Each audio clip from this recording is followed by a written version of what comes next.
groceries, welcome to the channel. If you're new, I'm Alyssia. I have had many requests for an Aldi meal prep, and I've avoided doing it mostly because the nearest Aldi is about an hour away from me, so I can't feasibly shop there regularly. But when I lived in New York City, actually when I started Mind Over Munch, I would trek up to Harlem to go to Aldi because I couldn't afford New York groceries, and Aldi made it possible for me to eat well on my budget. So it is very near and dear to my heart, it is very nostalgic to me, and I do wish we had one closer. But anyway, I finally managed to trek out to our nearest Aldi and decided to do a meal prep video with it. Here is the thing about Aldi. You never know what you're gonna get. They don't always have the same items, especially fresh produce or meats available, so I sort of had to go with a loose plan and make up the rest on the fly. The whole haul cost me about $55. I didn't buy condiments or pantry or canned ingredients that I already had, but that was also with me buying some higher priced and organic items, which I'll show you along the way. It probably could have been about $40 if I hadn't chosen some of those higher priced items. The prep I'm showing you today is for 2 people for 4 full days. I find that it's most sustainable to prep for weekdays and not weekends, and I also like to leave a day off if I eat out or have a work lunch. I planned out what I could using my Meal Prep Ignite system from my meal prep course. You can learn more about it in the description box below. Enrollment is currently closed, but one cool feature to keep in mind for next time that it's open, we now have the ability to generate a grocery list from whatever recipes you want digitally. It does the math for you. For breakfast, I'm starting off with some no-bake peanut butter oatmeal raisin bars. First, I whip up some coconut cream or milk, either works, but make sure it's full fat. Now, Aldi only sometimes carries coconut milk, so beware, but I always keep it on hand in my pantry. Then I drizzle in some honey, or you could use agave or maple syrup for vegan. I add some creamy natural peanut butter. I got this one from Aldi. They had a cheaper one, but the ingredients weren't as great, and this one only uses peanuts and salt, which I prefer, so the cost was worth it for me. I also add in cinnamon, then I add in oats, also from Aldi for a very affordable price, and raisins. I press that mixture into a baking dish lined with foil or parchment and then refrigerate for a few hours until firm. Then I can cut it into bars or squares and save for the week. These keep up to a week in the fridge or freeze for a month.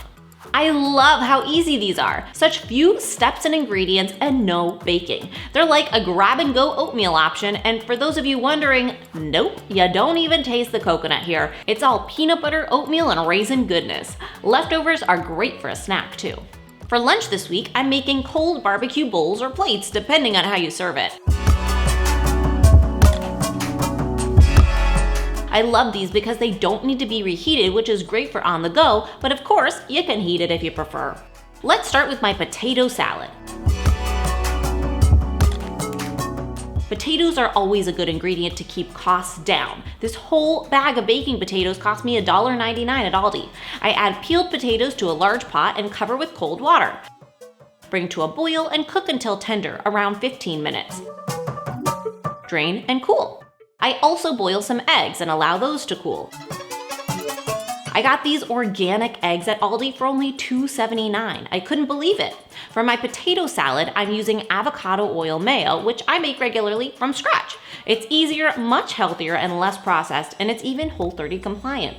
For the mayo, I add avocado oil, which, by the way, Aldi has an amazing low price for. I have never seen avocado oil priced this low.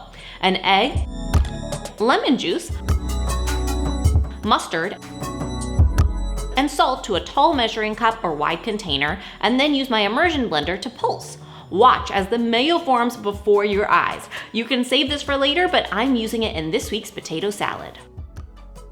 Along with the mayo, I add relish, mustard, garlic, salt and pep, and mix. Then I can add my cooled potatoes, chopped boiled eggs, and celery. So easy.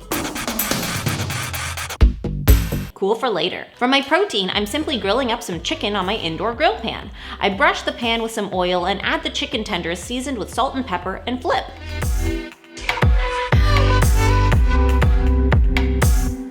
I love the grill marks. These tenders were organic, so they're a little more expensive per pound, but I do try to buy organic and grass-fed when I can. If it's not in the budget, then I just do the best I can with what I have. I let those tenders cool a bit, chop them, and then just toss them with barbecue sauce. So I had most of the condiments I needed for this prep already at home, but I was out of barbecue sauce. At Aldi, they had 3 choices, and I pretty much looked at the ingredients and the label of each to determine which I wanted. Now, it is hard to find a barbecue sauce with no added sugar unless it's a specialty item from Thrive Market or something like that, but it's always good to try and look for less sugar because there's a lot of variation.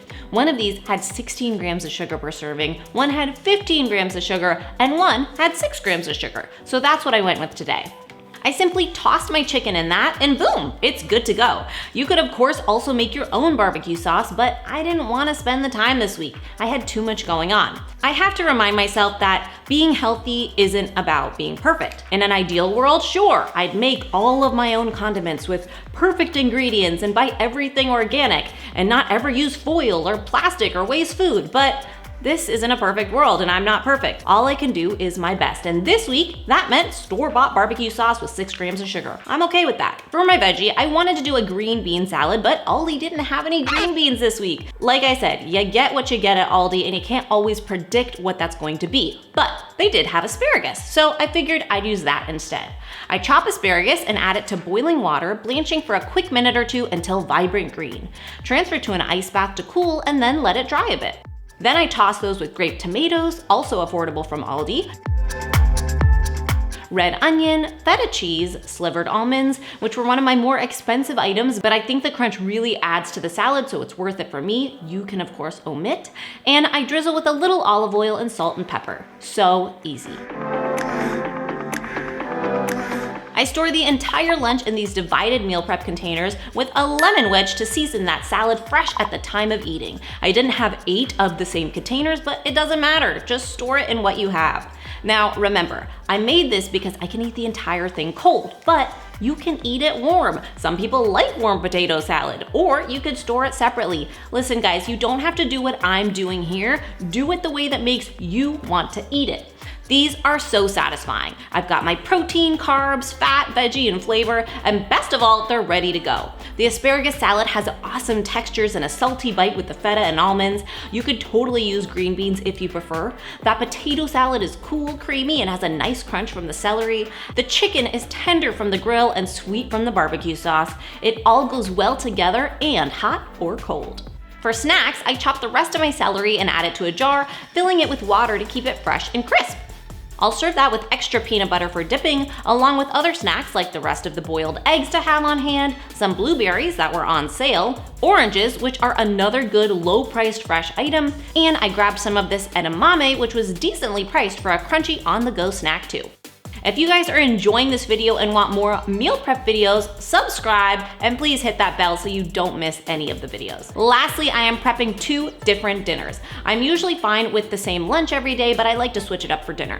I went to Aldi wanting to make sloppy joes. It's a great meal that can be versatile. You can use whatever meat you want. This ground turkey was on sale for only $3.49. The issue, I couldn't find any good bread vessel. No burger or sandwich buns that weren't white bread, not even hot dog buns. I thought about using sandwich thins and tortillas, but those just aren't as satisfying for the fun meal. Instead, I decided to get creative and combine my veggie with my protein for this first meal, my Sloppy Joe pepper poppers. Sloppy Joe pepper poppers, Sloppy Joe pepper poppers, Sloppy Joe pepper poppers. I saute some onion, bell pepper, and garlic in oil for a few minutes until tender. The green bell pepper at Aldi was pretty cheap, 49 cents, and it's a great way to add more veggies into this mix in a way that won't really be too obvious. Green bell pepper is almost always cheaper than any other color. Then I add my turkey and cook through completely, breaking apart and stirring as the meat cooks. Separately, I mix my sauce ingredients. Ketchup, tomato sauce, you could use more ketchup, but I'm cutting down on the added sugar a little with half tomato sauce instead, some coconut sugar, English sauce, mustard powder, garlic powder, onion powder, and pepper to taste. I didn't need salt since the ketchup has some, but season to your preference. I add that sauce to the cooked meat and then simmer for about 40 minutes, stirring occasionally. The mini peppers were worth the price, and for those, I just chop the sides off so I can fill them with the meat mixture at the time of serving. Prepping them now cuts down on a step later. I needed another component for this meal, so I decided to make a cauliflower potato mash since the head of cauliflower was also cheap and I still had potatoes left over. I add potatoes and cauliflower florets to a large pot and cover with cold water. Bring to a boil and again cook until tender, about 15 minutes. Strain, and then I add to a food processor with some cream or milk, non-dairy is fine, some melted ghee, or you could use butter or omit, but it does add a nice richness, garlic powder, salt, and a squeeze of lemon juice. Pulse to your desired consistency, chunky or smooth. I use broth, milk, or water to thin it out as needed, and that's it! Make sure it is seasoned to taste and then store for later. This dish is so tasty and satisfying. The crunchy peppers add a nice texture, and even though it isn't a traditional sloppy joe, it still makes the food a little more fun to eat. The mash is so tasty, and it completely contrasts the other components in both texture and taste. Okay, my last meal of the day is teriyaki chicken with rice and veggies. I'm making my own teriyaki marinade, but you can use a store-bought version if you prefer. They can have a lot of sugar, so read the labels. To cut down on dishes, I make a marinade in the bag. I combine soy sauce, or you could use coconut aminos, and orange juice, which is great since I bought that whole bag at Aldi, and this will cut down on my need for actual added sugar in this sauce. Then I can just add a little bit of coconut sugar to compensate. Then I add sherry because I didn't have mirin, I'm not sure on the pronunciation, which is a Japanese rice wine, but both will work fine. Water, sesame oil, and chopped garlic. Then I add my chicken thighs, which I also got from Aldi. Now they didn't have any organic ones as an option, so I didn't get organic thighs this week. That's the way it goes, and it's totally okay. Remember, do the best you can with what you have. Make the best effort you can make without putting pressure on it to always be perfect. That just isn't sustainable. I marinate that for about 30 minutes to an hour. Then I get out an appliance that so many of you have been asking me to use, my Instapot. I actually have a crock pot pressure cooker, but it's the same thing, it's just a different brand. And how funny that Aldi was actually selling a pressure cooker on sale when I was there too. This dish is pretty cool. I'm going to cook my chicken and rice at the same time. I add the marinade from the bag to the bottom of the pressure cooker with some crushed garlic and sliced ginger. I got the ginger from Aldi, but you could skip and save $1 since it's such a small amount. Hit the saute button and bring the mixture to a boil for about 30 seconds to a minute to boil off the alcohol but leave the flavor. Then I add the chicken thighs. I used one of these nifty steamer racks, which I got on Amazon and will link below along with my other equipment. And then I add a heat-proof bowl or container with long grain white rice, another ingredient you can always count on being affordable, and cold water. Close the lid and cook on a manual setting, or for my crock pot version of an Instapot, it's the beans and chili setting, I don't know why, for 6 minutes at high pressure. Remember, it will have to heat before the pressure cooking starts. Then naturally release the steam for 10 minutes. Be careful when you open the lid because of that steam. And boom, 2 components done at once in about 15 minutes. Pretty neat. Aldi had Brussels sprouts and broccoli at a good price. The crown of broccoli or head of cauliflower will always be cheaper. You've got to cut it yourself, but it will save $1 or $2. I like to eat roast veggies fresh, so instead I'm storing those raw with a seasoning mix to bake at the time of eating. I combine soy sauce, avocado oil, sesame oil, and garlic powder in a container. And meal prep for dinner is done.